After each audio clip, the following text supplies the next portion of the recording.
Hello and welcome to BT Media's In Conversation With series. Today I'm delighted that we're joined by Jason Noah, the founder and MD of Great Expectations Events. Good morning, Jason. Morning, Dan. How you doing? I'm okay. You're in sunny Mill Hill, is that right? Or Elstree? I can't remember. In Elstree. In Elstree.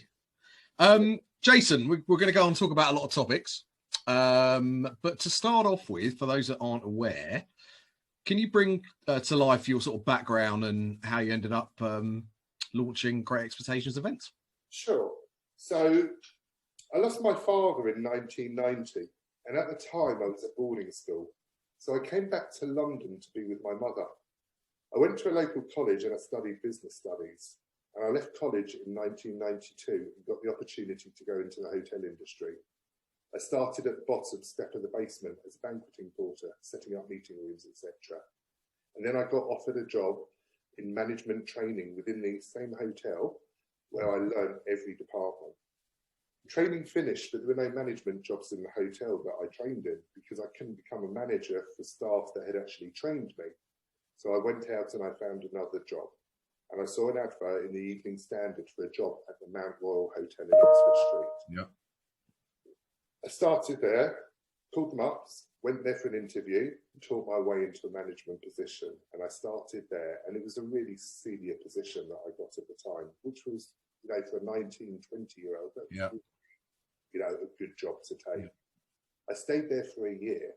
And the reason I only stayed a year was because I was basically working to work rather than working to live. So I was there all hours of the day, all hours of the night. I was in charge of the hotel when the general manager was away. And it was a massive hotel. So I left there and I went to work for Pizza Express. And I was actually the manager of Pizza Express in Stanmore.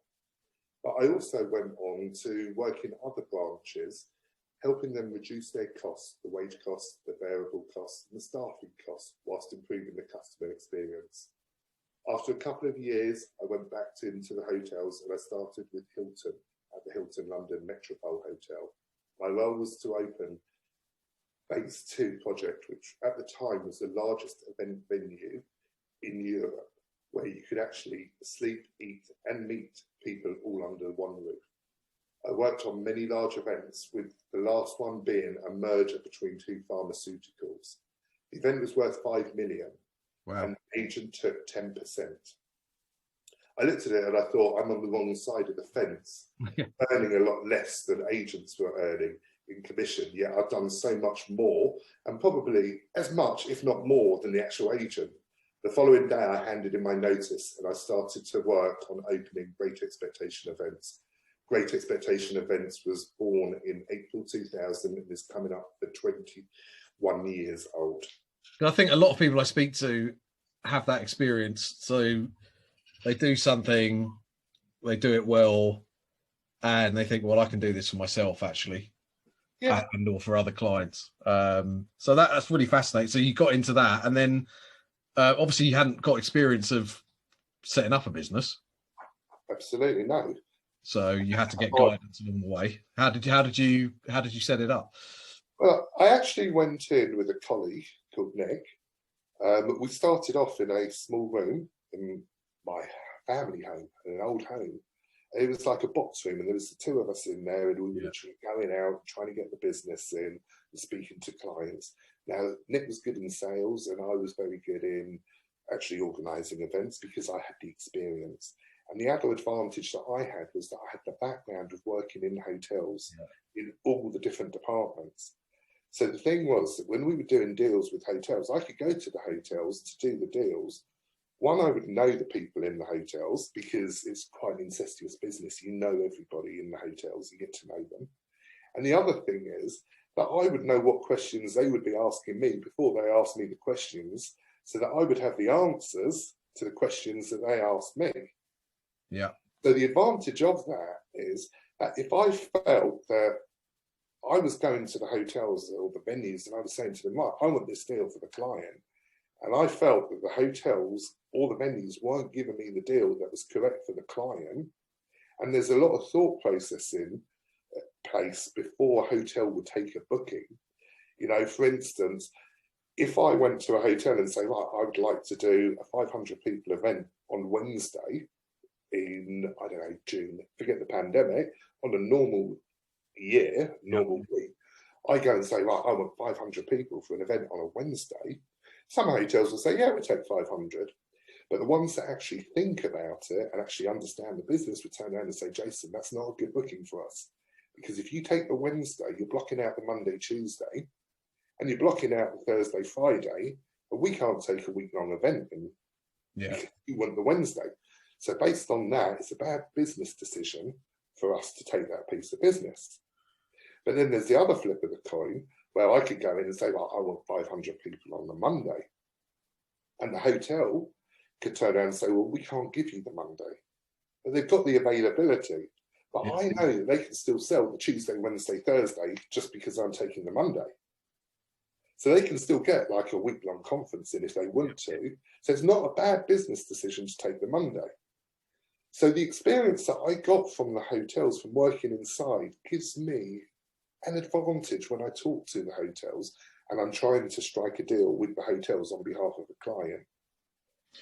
And it allows me to actually look at the member of staff in the hotel and actually analyse them and see, are they somebody who's just come out of college, who doesn't really have an idea what they're doing, but they're following a book that's saying, this is what you're allowed to take, this is what you're not allowed to take. And then once I'm able to analyse the person that I'm actually speaking to, I can actually then speak to maybe the director of sales or one of the senior people and say to them, guys, listen, I've just spoken to your member of staff and I've asked them for this for my client and they're saying to me no. Now, whilst I understand why they're saying no, I don't agree with the decision, and then I can challenge the decision.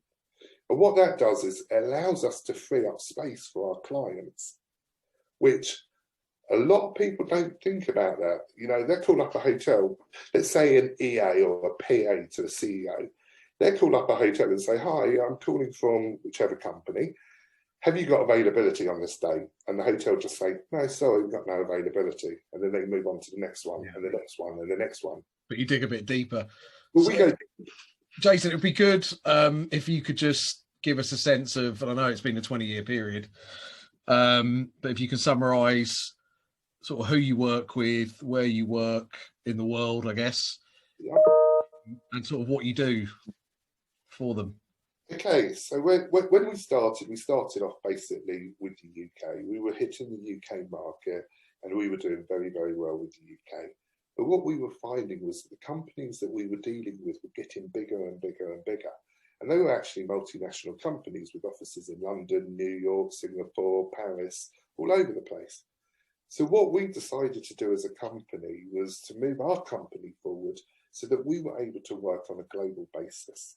And we were able to service their needs. So we will get calls now from New York saying, Jason or the team, can you get us this? Can you do this or can you do that? And we're able to service them because we have the contacts now around the world to service. And we can put on full events now around the world. So the sorts of clients that we're dealing with are multinational companies. It so happens that we're doing a lot with the media and advertising agencies, and we're working with a lot of them from a high level down to a company-wide level. So we could be doing executive meetings, which we call excos, which could only be 12 people. Yeah. Now, they're not too small for us. We're happy to do 12 people because they're good little meetings and they're regular meetings. So they come in 4 times a year and they'll be in all different places around the world. But from that, what we ended up doing was we were getting the larger meetings as well. So we could suddenly get the Exco meeting for 12 people and then suddenly get 1,000 people for the rest of the company when they decided to do their away days, when they decided to do their big, get together conferences, kick-offs for the year, and we'd go international with them. So for instance, one of them that we've done in Miami. We took the Fontainebleau Hotel. We did a massive event in there. We do everything from start to finish. So it's all corporate, all business to business, not private individuals, or I would probably say 95% of our business is corporate. Yeah. Other 5% is private. And the reason is they're different types of businesses. Yeah. Some people specialize in the private, some in corporate, some do a bit of both. We will do a bit of both. But for us to put together a wedding, I could put together a wedding for next week. And that's not trying to be big-headed, but corporate is so much more intricate than organising a wedding. With a wedding, they're not easy to do. From someone that doesn't organise events, you try organising a wedding, it's not an easy thing. And it's very emotional as well. You're organising a wedding, a bar mitzvah, a party. But you might help out a corporate client you've got a good relationship with, and they're running a birth, you know, they're doing something, and actually you help, you know, you're doing that as a, you know, as an aside to your relationship. To be honest with you, I do that a lot of the time as well. Like one of my top corporate clients, she turned around to me and said, "Oh, Jason, can you do my wedding for me?" And it was my pleasure to do the wedding. And I could do the wedding and I could pass over the discounts to her in her wedding. You know, and I will do that for people. You know, if they come to me and say, "Jason, I've got a wedding, can you help me?" Absolutely. But the reason we like corporate is because there's not the emotion involved in it. Yeah. You know, if you've got a wedding, you've got the bride, you've got the mother of the bride, you've got the mother of the groom, you've got the whole family. Suddenly it's the invitations and it's the tablecloth the right colour tone, and does it match this? Does it match that? And, you know, it's very, very intricate with a wedding because that's their one day. It's their special, special day. Yeah. You can't afford to make a mistake on that wedding because they're never going to get that day back again. So what type, can you give us some names of corporates you work with? I know there's probably lots. So what I'll do, I'll give you the name. I won't give you the individual companies because the sort of corporates that we're working with companies within WPP, right? Okay. Within Publicis, within Omnicom, O&D, you know, a lot of the agencies. And obviously with all the agencies, they've got, let's say, another 50 companies under each umbrella. So for me to start naming all the no, but the agency, I understand, those are big, well-known agencies across the world. Well-known agencies. So they're the main ones that we're working with. And it's funny because, you know, we pick up one agency and then the other one turns around and says, "Well, why are you working with that agency? You're working with us." And you don't start working with Coca-Cola and working with Pepsi. You know, if you're working with Coca-Cola and Pepsi, it can sort of be a conflict of interest. But what we always say to our clients is, you know, we're very, very honest. You know, we don't talk about any events that we do, the content of the actual event. So once we're in the room and the doors are shut, what's in that room stays in that room and it doesn't go out. And it's built on trust. Yeah. And a lot of our clients that we deal with are all through recommendations because, as you probably know from being in the agencies are also very incestuous. Yeah. And one person's working in one agency one day and the next day they're working in another agency and they swap from agency to agency. So that's how we've sort of moved across from agency to agency. Yeah. And, you know, to give you an example, we do the Consumer Electronics Show in Vegas in January every year. It's obviously on hold for 2021 because it's gone online, but we expect it to be up in 2022. Now, we work with 5 different agencies out in Vegas. We've got 3,000 bedrooms out there. And we do that every single year. And, so you manage their presence at that show, or? Yeah, absolutely. We do all their hotel bookings. Yeah. We meeting space. We do the bedrooms. We get everything in place for them. We negotiate the deals. We do the deals with CTA, who own Consumer Electronics Show, because CTA also want their cut of the cake. Yeah. So they want sponsorship. You know, it's not just turning up in Vegas and doing an event. You know, they run the event in Vegas and they've got the hotel signed into big contracts. And if you're going to go and do an event in one of the hotels, then the hotel has to advise CTA that you're trying to come in. And if you're trying to come in, what value are you to the whole show? Because they want all the companies that go into Vegas to be part of the show.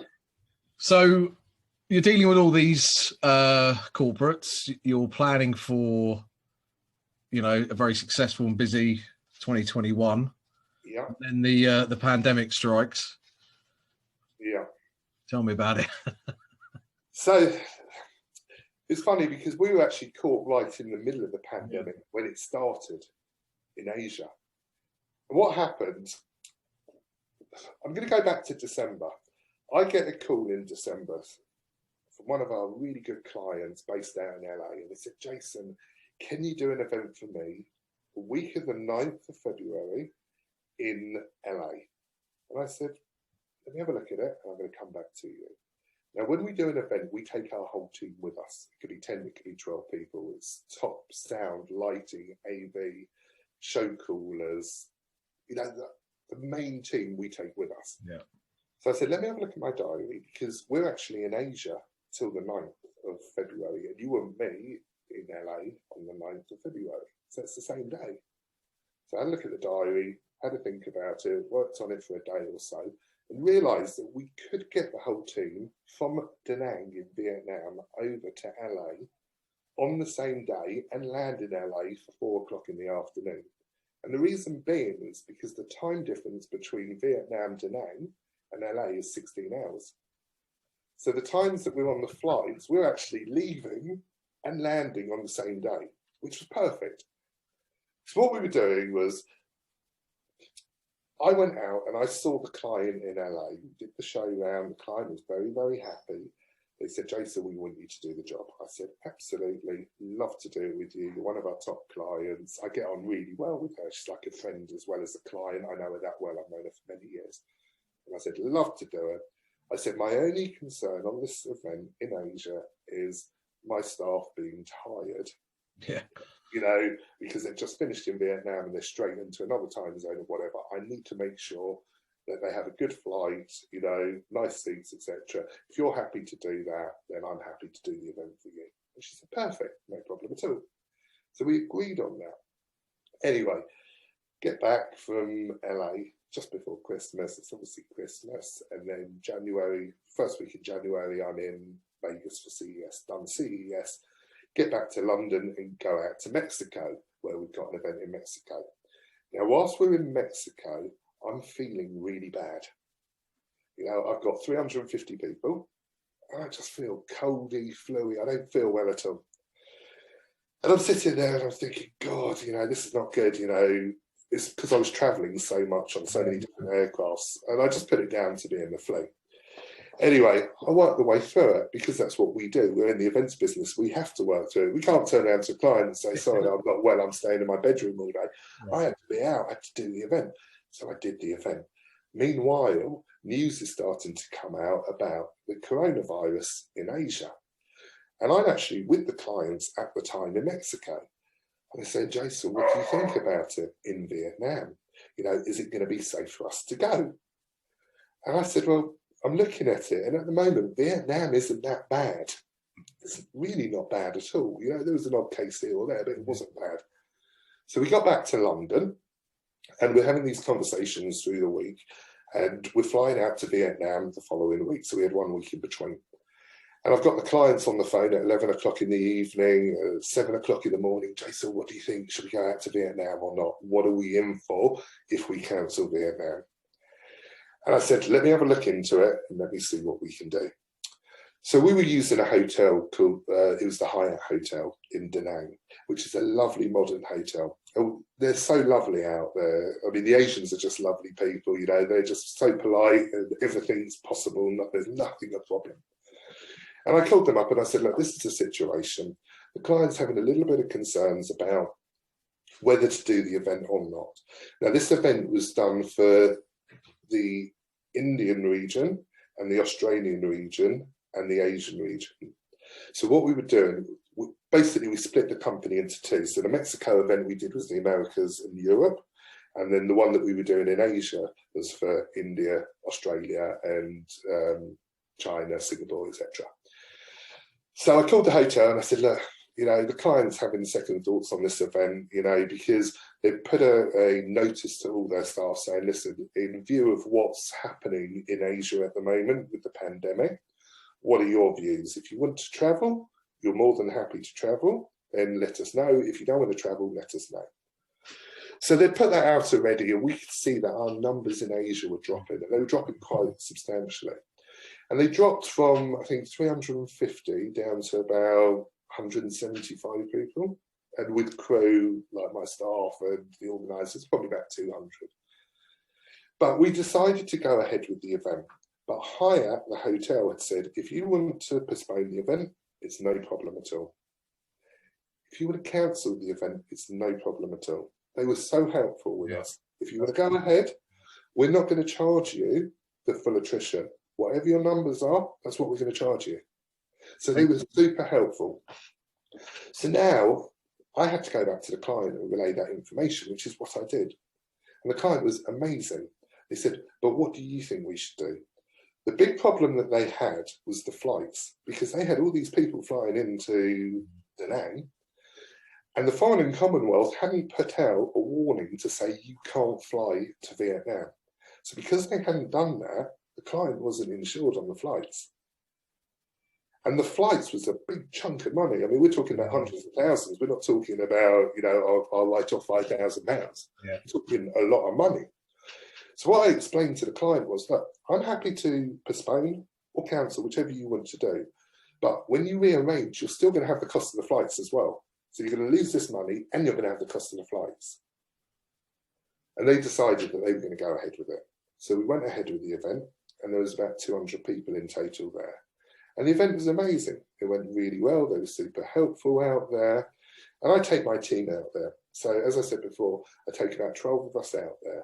And we literally run the whole event. And we use the local suppliers to supply the equipment. And my team are the client-facing controllers of the whole event. And what's nice about having my team there is that, one, I can trust them. Two, my clients can actually have conversations with them in English.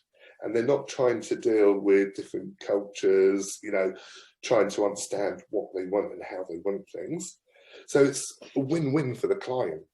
And it doesn't cost a lot more to take my crew out there, to be honest, because they're just having a flight. So we all went out to Vietnam. We did the job. We then had to fly from Vietnam to LA. And the quickest route to do that was to fly over to Hong Kong and then go from Hong Kong to LA. Now, what happened was American Airlines were flying to LA from Hong Kong, but the pilots decided that they were going to sue the airline because they felt that they shouldn't be allowed to fly into Hong Kong with the pandemic. So the airline obviously turned around and said, well, we don't want to be sued, so we're going to cancel our flights. But meanwhile, British Airways was still flying there, Cathay were flying out there, all the airlines were flying out of Hong Kong. It was really, really early. But we couldn't take the risk. So we had to reroute. To reroute, we had to go via Qatar, which was 8.5 hours, and then Qatar to LA, which is 16.5 hours, which is the second longest flight in the world. Now, we had 1 hour or 45 minutes, something like that, to get from one plane to another in Qatar, get on the plane, and we're straight on the next plane out to LA. But we managed to do it.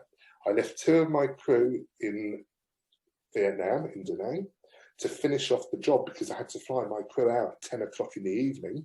And at 10 o'clock in the evening, we had a dinner going on at the time. So we left 2 of our crew to finish with all the local crew. We all flew out to LA, and then my other 2 crew joined us out in LA. We were all in LA by 4 o'clock in the afternoon, and we literally went straight over to the hotel and started set up at 6 o'clock in the evening. Now, the life of an event planner. Yeah, and I was actually sitting in my bedroom in LA looking at the amount of flying that I've done. And I think I worked out that I'd have done about 200 hours in the air since about August. And so I'm just conscious of the time as well. Can you just, so obviously the last 6 months have, I guess, decimated the industry. Have you worked with your clients quite a lot on virtual, trying to replicate what they were going to do? Yeah, I mean, found that.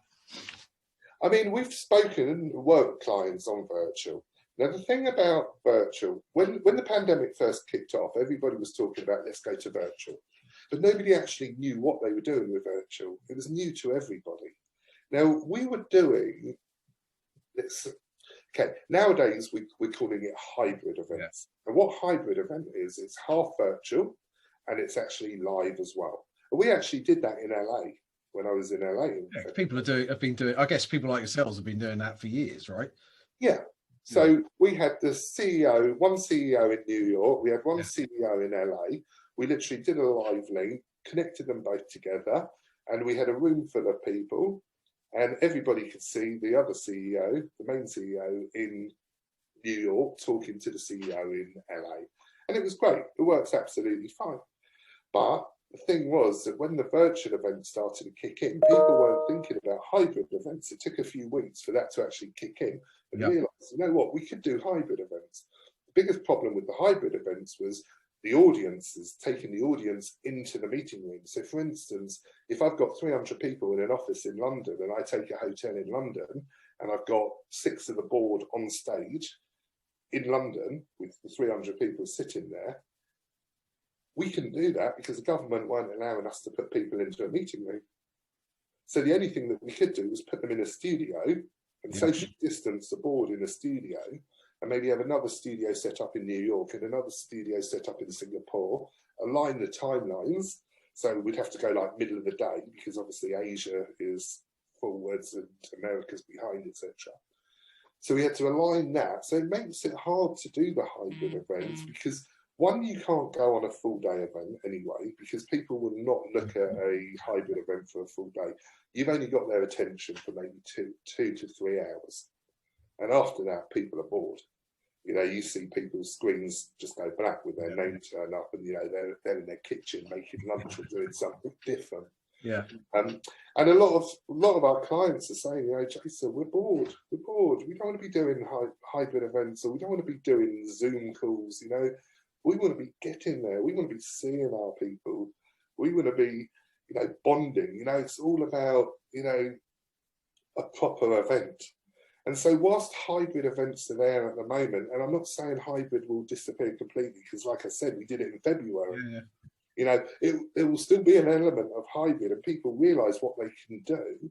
I still believe that everybody wants to get back to doing normal, you know, face-to-face meetings. Now, I believe as well that we're talking about the larger events. You know, when you're talking about a board meeting for 12 people, that's very easy to do on a Zoom call, or, you know, it's only 12 people, it's a board. So do the board need to be traveling to New York, you know, spending all that money on a flight, staying in a hotel just to do a board meeting for one day when, you know, over the last 8-9 months, they've been doing it on Zoom and it's been working very fine for them. So I think the main events will be the larger numbers that start travelling again. And I think they're going to start travelling very soon.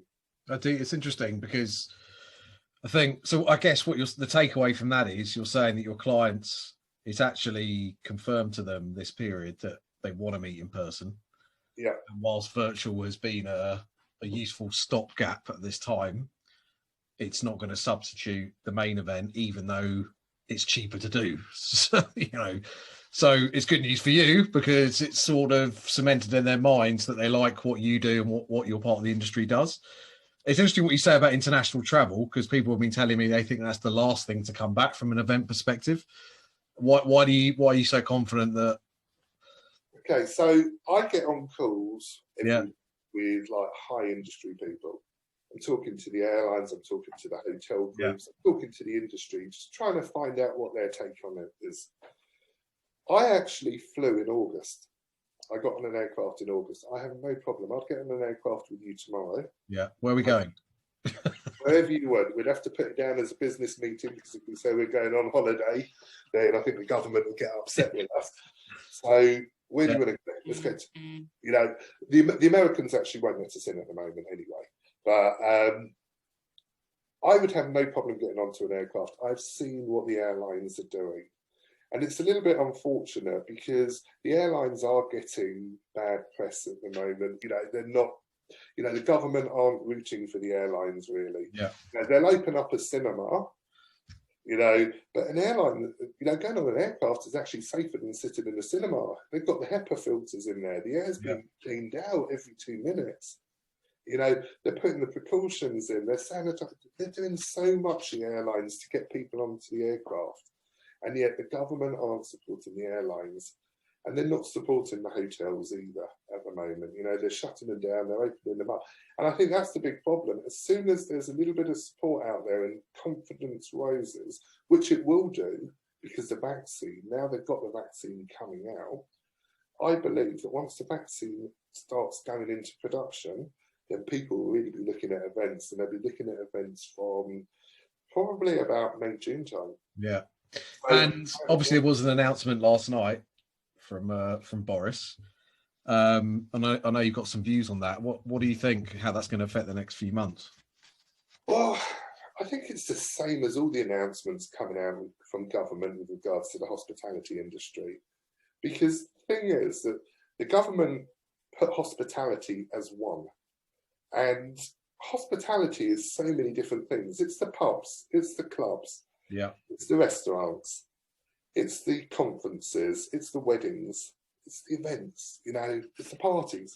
There's so many different things in hospitality, but they keep coming out and they're talking about the pubs and they're talking about the restaurants. It's like the whole country just go to pubs and restaurants, which they don't. You know, the whole country goes to events. You know, if you ask anybody in this country, have you been to an event in the last year before the pandemic? I'm sure every single person has been to one event, be it a wedding, be it a party, be it a conference. Well, actually, last night, at least they mentioned the phrase or words business events, which I think is for one of the first times I've heard them say that. Well, they did. And that's because of the pressure that the industry is putting on them. And it's really good pressure that the industry is putting on them at the moment. And we all appreciate what they're doing behind the scenes. You know, the industry has it in place to run events now. We can run an event. You know, we have to make adaptations to the events that we're doing, but it's very easy to make an event. You know, if we went out tonight, you and I, for dinner, if the restaurants were open and we could go out for dinner, we could go and sit at a table and have a business meeting, and there could be 200 people in that restaurant. Yeah. You know? So you've got 200 people sitting in a restaurant and they're all having business meetings, but you can't put 200 people into a ballroom. Now, yesterday, the government did turn around and they did say, I think they said you can have up to 1,000 people or 50% of capacity, so a maximum of 1,000. So if the room can take 2,000 people, you can have 1,000. But then they put caveats in it as well, where they said, well, if you're in tier 1, tier 2, it's fine. But if you're in tier 3, then that's not fine. Yeah. Okay, so if we start organising a national event, forget the international, but I get one of my clients to put together an event for national, and let's say up north get told, sorry, you can't leave your homes, then the event's going to fall apart anyway. Yeah. So then you've got the clients that don't want to invest the money into an event because they don't want to lose money. The insurance companies will not insure against the event stopping because of the pandemic now, because they've got all the clauses in place to say that you're not covered for it. So the only way to do it is for us to get them, the hotels and the suppliers, to agree for a 24-hour cancellation policy. And that's then up to the hotels and the venue to see if they will join us and try and get the business in, but give us 24 hours to cancel. So I guess in summary, what you're saying is, I guess it's great that they're recognising finally your part of the industry, but actually what they've come up with, whilst on first look, and I think a few of us, and me included, was like, yeah, this is great. Actually, when you look at the detail, it's not overly helpful. Is that, It's not helpful at all, because they're also telling people to stay at home. So, you know, stay at home, but you can have a business event. You know? And then, what was it? They did that event, I can't remember where it was, but it was the Arsene Wenger. Yeah, the Royal Albert Hall, the old hall, the book signing. Yeah, they did that book signing. Yeah, we're all like, we're like, how are they doing a book signing for him? You know, not that I hate Arsenal, but why are they doing the book signing for him? But you can't have a normal event going ahead, or you can't have a football match going ahead with fans in the stadiums. And I think that's another thing as well, that they turned around yesterday and said up to 4,000 people can go to a Premier League football match. That's brilliant. Great, 4,000 people. You've got Chelsea that can take 43,000 people on a normal day. You've got Tottenham that can hold 63,000 people. And you've got Barnet that can hold 6,500 people. So Barnet can take 50% of their capacity. So they can have 3,250 people going to Barnet. Chelsea can have 4,000. Tottenham can have 4,000. Yeah. But these stadiums hold 43,000 and 63,000. And you can have 4,000 people in a stadium of that size. Yet, Barnet, which is a tiny little stadium with 6,500 people, people are going to come into contact with each other in a smaller stadium than they are in a larger stadium. Yeah. So there's no rationale behind it. What they should have been actually looking at was, what's the capacity of the grounds? How can you socially distance and make it COVID secure? Yeah. And then take it into context. Because, for instance, like I go to the new Tottenham Stadium, I used to go to the old White Hart Lane.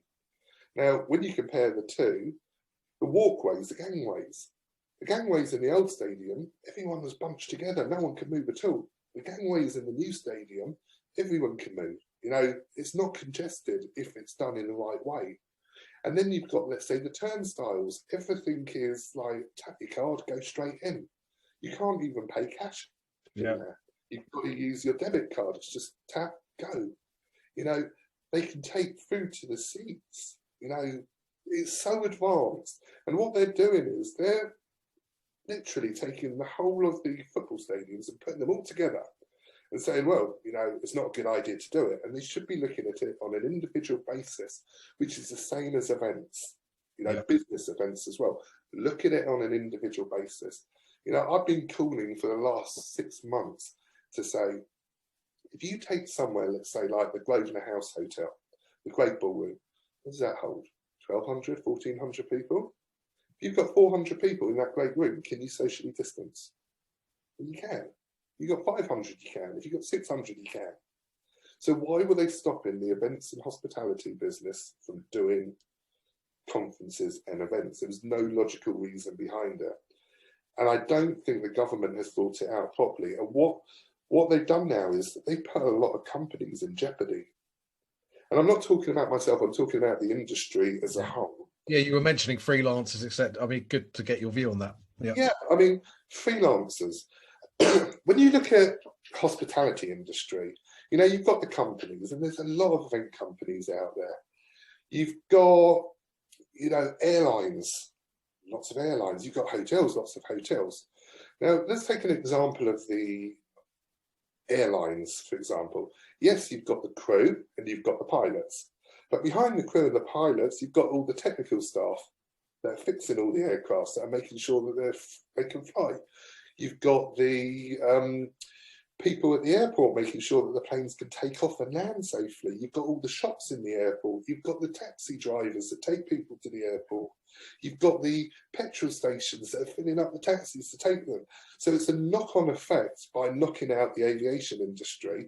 You've got the caterers that supply the food to the aircraft, the cleaners that go on the aircraft. So the whole airline industry has been hit because they haven't come up with a solution, the government, which is suitable to get people flying again safely, even though the airline industry have put everything together to the government to say we can make sure people can fly safely.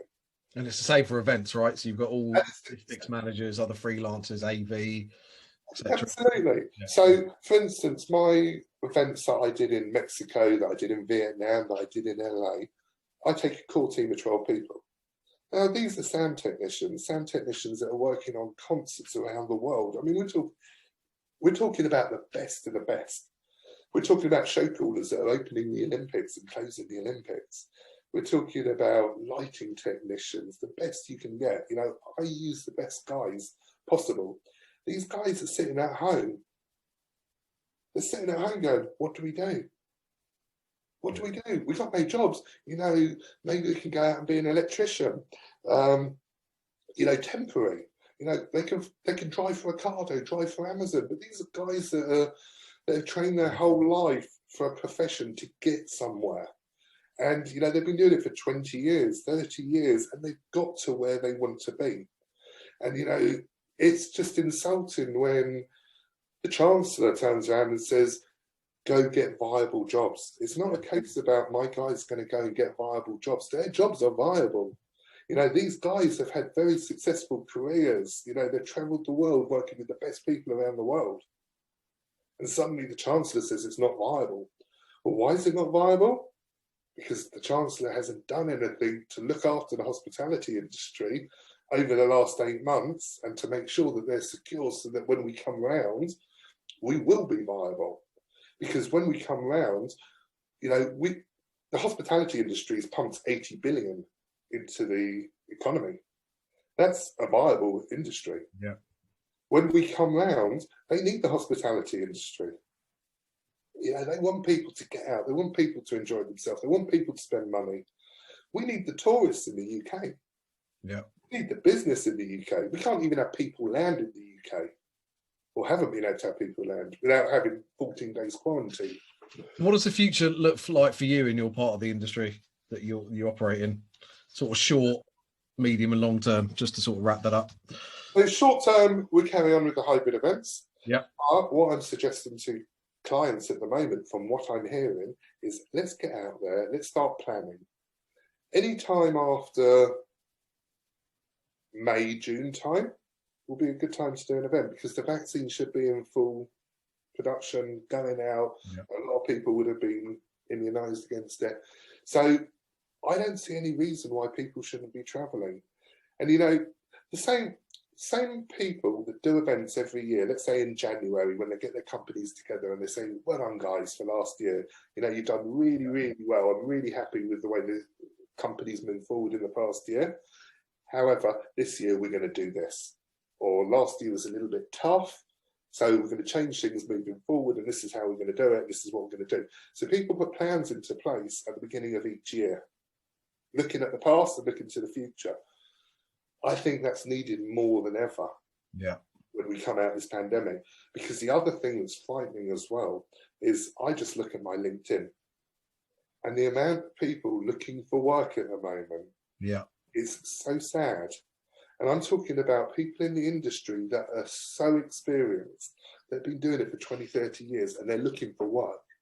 And they don't know what work they're looking for, because they're trained in hotels, they're trained in hospitality. That's all they've done their whole life. And we need to get those people back into work.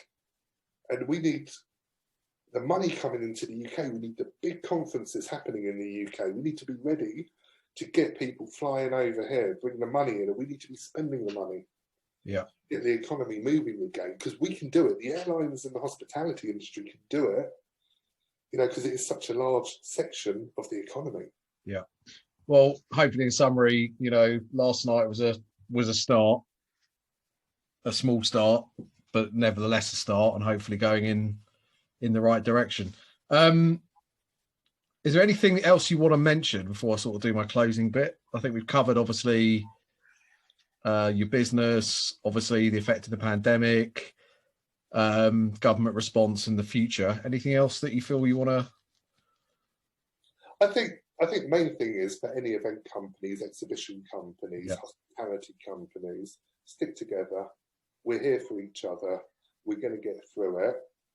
We can see light at the end of the tunnel with the vaccine. They've also, you know, I think the other thing to think about as well is that whilst the numbers are going up with the amount of people that are actually catching coronavirus, the amount of deaths are going down. And so they are finding cures, and they are having less people in hospital. And whichever way they want to show the figures, the government want to show us the figures, the actual truth of it is that back in March time, they weren't testing as much as they're testing now. So they didn't know how many people had it in March. So even if the numbers are higher now, it makes no difference. The deaths are going down. And as the deaths go down, you know, which are, you know, the elder people and also people which are high risk, you know, we need to get out there as an industry. You know, we need to get the government to drop their restrictions on us. We need to carry on lobbying them, get out there, get the confidence back, get people to fly again. The minute people fly, the minute hospitality opens up. And that's not just for business, it's for pleasure as well. We all want to go away at Christmas. You know, we all want to go away at Easter. We all want to just relax, get out of this nightmare that everyone's been in for the last 8 months. And behind every person and every company in the hospitality industry, there's a family with a story. Yeah. And those families are suffering at the moment. You know, it's not nice to see. Yeah. So, you know, I'm here if anybody wants to speak to me about it. You know, I get on a lot of calls. I deal with a lot of people in the industry. You know, we see what's happening. We know what lobbying is happening at the moment and what's going forward. If anyone wants to reach out, please reach out to me. Thank you, Jason Noah, founder of Great Expectations Events. we wish you well for the future. And as you say, hopefully getting back to what we like to do, which is putting on great events all around the world.